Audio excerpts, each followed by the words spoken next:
నాకిష్టమని చెప్పేసి మా mummy breakfast కోసం ఇడ్లీ సాంబార్ చేసిండే. అప్పుడే అర్థం చేసుకోవాల్సింది అడుక్కోకుండానే చేసిందంటే ఏమో ఒకటి పని పెడతది నాకని చెప్పి. కానీ ఈ మట్టి బ్రెయిన్‌కి ఏం అర్థం కాకుండే. చిల్లీస్ మిక్సీకి వెయ్యి అని చెప్పిండే. ఏసి వచ్చి బయటికొచ్చి చూస్తే మా నాయనమ్మ పిండి జల్లిస్తుంది బయట. ఇంకా కిచెన్‌లోకి వెళ్లి చూస్తే మా మమ్మీ పాకం రెడీ చేస్తుంది. ఏమ్మా ఏం స్పెషల్ అంటే ఏం లేదు. ఊరికనే నువ్వు ఇంట్లో ఉన్నావు కదా నీకు పని పెట్టాలని చెప్పి మేము ఏమో ఒకటి చేస్తున్నాము అని చెప్తుండే నాకి. ఈ వీడియో చూసిన తర్వాత నా ఫ్రెండ్స్‌కి కూడా అర్థమవుతది. నేను కూడా ఇంట్లో పని చేస్తాను. నేనేం బేవర్స్‌గా ఖాళీగా ఉండను ఇంట్లో అని చెప్పి. ఇంకా మేము ఉండేది పల్లెటూరులో కాబట్టి ఎప్పుడు వాన పడతదో, ఎప్పుడు సూర్యుడు బయటకొస్తాడో కూడా తెలీదు మాకు. మార్నింగే ఫుల్ ఎండ కొడుతుండే. ఇప్పుడు బయటకొచ్చి చూస్తే వాన పడుతుంది. మమ్మీ పిలిచిందని చెప్పి లోపలికి వెళ్తే అక్కడ బూరెలు ప్రిపరేషన్ జరుగుతుంది. నేనేమో బాల్స్ చేసి ఇయ్యాలంట. వాళ్ళు అంతా ఫ్రై చేసుకుంటారు.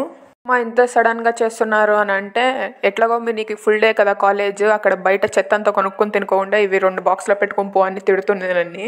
ఈలోపే నాకు మా మమ్మీకి ఒక చిన్న కొట్లాట అయింది. అందుకని చెప్పి నేను పని చేయనని చెప్పి బయటకొస్తే మా మమ్మీ బయటకొచ్చి నన్ను బతిమాలుతుంది రా త్వరగా రా అని. ఈ గ్యాప్‌లోనే బూరెలు ఫినిష్ అయిపోయినాయి. ఇప్పుడు చెక్కలు చేయాలంట. అదొక పెద్ద టాస్క్ నాకిప్పుడు.